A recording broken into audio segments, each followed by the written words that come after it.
दोस्त good morning. प्रत्येक दिन मैं द हिंदू पेपर और द इंडियन एक्सप्रेस में डालता हूँ लोकल न्यूज।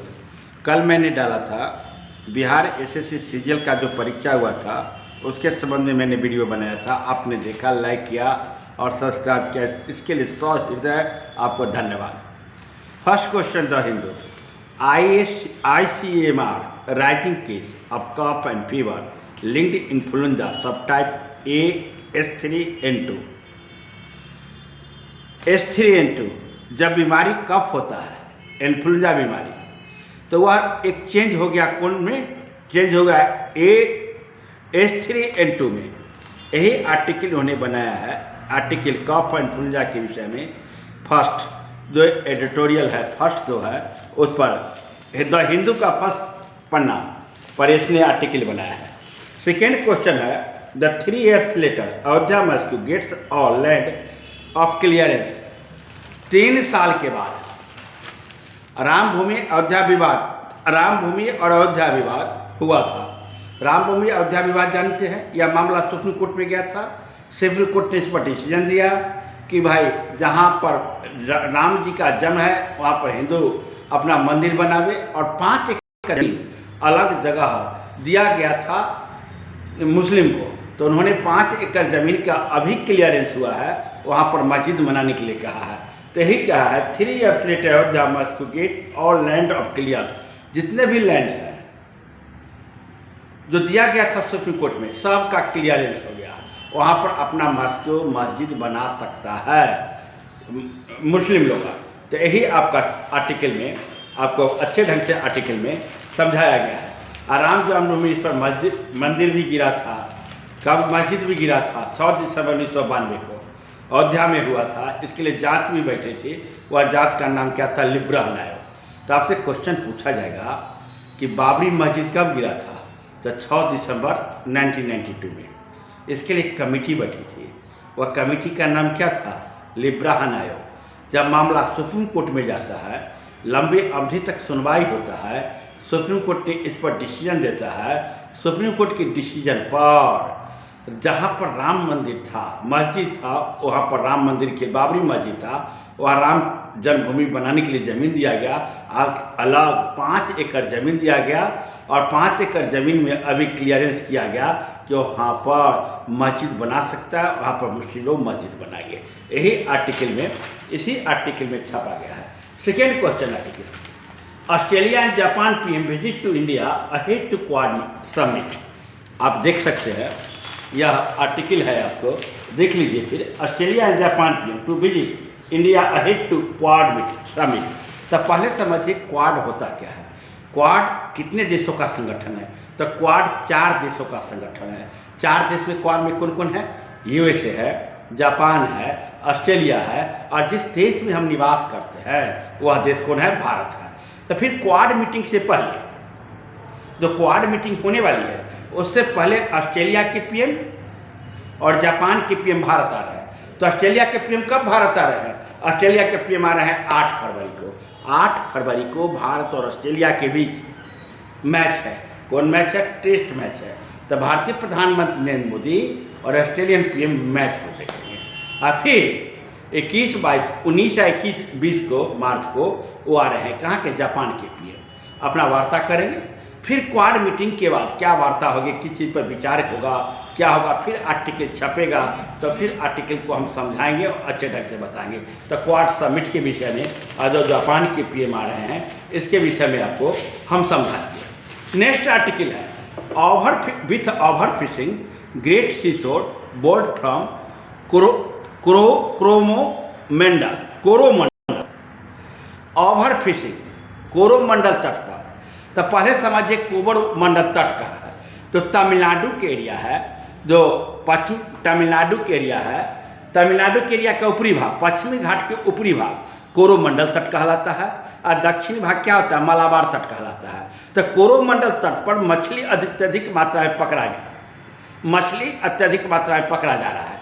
क्या कहता है? विथ ओवर फिशिंग ग्रेट, मछली की अधिक मात्रा में पकड़ने के कारण एक वहाँ पर एक आपको मछली ही टाइप का एक घोड़ा टाइप का नाम दिया गया है। ये चित्र देख लीजिएगा, ये भी पकड़ा गया है जाल में। इसकी प्रजाति, जब मछली का जाल फेंका जाता है तो मछली तो पकड़ा ही जाता है, इसके साथ यह जीव भी पकड़ा गया, जिसके कारण इसकी प्रजातियों की संख्या में लगातार घट रही है। इसके भारत सरकार को चिंता का विषय है। इसलिए जो ओवर फिशिंग हो रहा है कोरोमंडल तट के इलाके में, वो कोरोमंडल तट के इलाके में ओवर फिशिंग को रोक लगाने के लिए उसको कमी करने के भारत सरकार ने विभिन्न तरह के कदम उठाए हैं ताकि ओवर फिशिंग नहीं हो। मतलब कहाँ? कोरोमंडल तट। कोरोमंडल तट पश्चिमी घाट में है, तमिलनाडु है कोरोमंडल तट, और केरल कौन तट है? मलाबार तट। तो आप ज्योग्राफी पढ़ेंगे और ज्योग्राफी के मैप समझेंगे तो पश्चिमी घाट और पूर्वी घाट है, तो पश्चिमी घाट में है कोरोमंडल तट और नीचे आएगा तक केरल है मलाबार तट। तो कोरोमंडल तट में ऐसी घटना घटी है। उसी आर्टिकल में ये विशेष रूप से यहाँ पर पूरे आर्टिकल को समझाया गया है और लिखा गया है। नेक्स्ट क्वेश्चन यहाँ देखिए, Assam ancient Moidams meet UNESCO technical requirement for the heritage centre. Assam के है, इसको कहा गया है यूनेस्को के हेरिटेज में शामिल किया जाए। कौन मांग किया है? यह मांग किया गया है। इसमें लिखा गया है Assam pyramid like the structure to known as the Moidams. Assam के पिरामिड है, किसके स्ट्रक्चर है? मोडिमस है। इसको कहा गया है किसमें शामिल करने के? विश्व धरोहर, यूनेस्को के विश्व धरोहर सूची में। अगर यूनेस्को के विश्व धरोहर सूची में इसको अगर शामिल किया जाता है तो इसके लिए क्या होगा? पूरे देश में जानेगा, वर्ल्ड भी जानेगा। यहाँ पर क्या आएंगे? यहाँ पर पर्यटक आएंगे। अब पर्यटक आएंगे तो क्या होगा? उसके राज्य की आय बढ़ेगी। अगर विदेशी पर्यटक कहीं घूमने के लिए आता है तब उस देश को, पिरामिड को देखने के लिए आएगा तो उस राज्य का क्या होगा? आय बढ़ेगी। आसपास के लोगों का क्या होगा? छोटे छोटे उद्योग करेंगे, व्यापार विकसित होगा, आर्थिक स्थिति मजबूत होगी। इसलिए सरकार ने मांगा है कि इसको यूनेस्को के विश्व धरोहर सूची में शामिल किया जाए। अगर यूनेस्को के विश्व धरोहर सूची में शामिल किया जाता है तब उस क्षेत्र की अत्यधिक और विकास होगा। विकास के साथ वहाँ के लोग की आर्थिक स्थिति मजबूत होगी, और आर्थिक स्थिति मजबूत होगी तो वह देश क्या होगा? वह आसपास का क्षेत्र क्या होगा? डेवलप होगा। इस आर्टिकल में इसने बताया गया है। द हिंदू का आर्टिकल है, इसको दिमाग में मेरे दोस्त निश्चित रूप से रखेगा। एक क्वेश्चन है, बहुत इंपॉर्टेंट क्वेश्चन। यह इंपॉर्टेंट क्वेश्चन है, spark types combination therapy can serve more lives. स्कर्व type combination therapy can serve more live. यह जानते हैं कैंसर भी भयावह बीमारी है, और कैंसर के लिए प्रोटॉन थेरेपी का एक चर्चा किए थे। अब प्रोटॉन थेरेपी का मशीन भारत में सिर्फ एक ही मशीन है। कहाँ पर मशीन है जानते हैं? अपोलो हॉस्पिटल में। यूएसए में 46 मशीन है, जापान में 26 मशीन है, चीन में 6 मशीन है। आपको पिछला वीडियो में इधर से मैं चर्चा किया था। अब भारत में कितना मशीन है? मात्र 1 मशीन है। अब प्रोटॉन थेरेपी कैंसर के इलाज के लिए कीमोथेरेपी कारगर माना जाता है, और उससे भी कारगर आ गया प्रोटॉन थेरेपी। अब प्रोटॉन थेरेपी जो कारगर आ गया, लेकिन प्रोटॉन थेरेपी बहुत महंगा है। कोई भी मरीज को प्रोटॉन, तो लाखों रुपया प्रोटॉन थेरेपी में खर्च हो गए। तो उसी टाइप के एक थेरेपी आ गया है, वो कहा जाता है, वो कॉम्बिनेशन थेरेपी।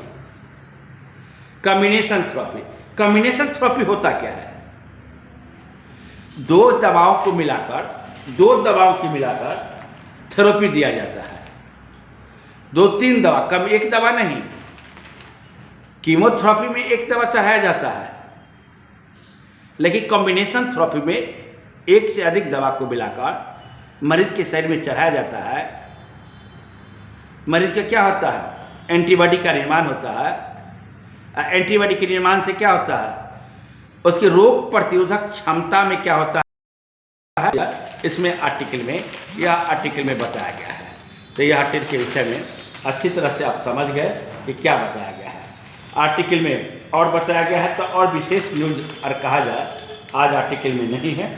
और जो न्यूज़ था, मुख्य न्यूज़ था जो मैंने पढ़ाने का प्रयास किया, और इसके बाद फ्रंट पर पेज पर लिया गया, China takes lead in a mapping the dip, ये सब कोई इम्पोर्टेंट नहीं है।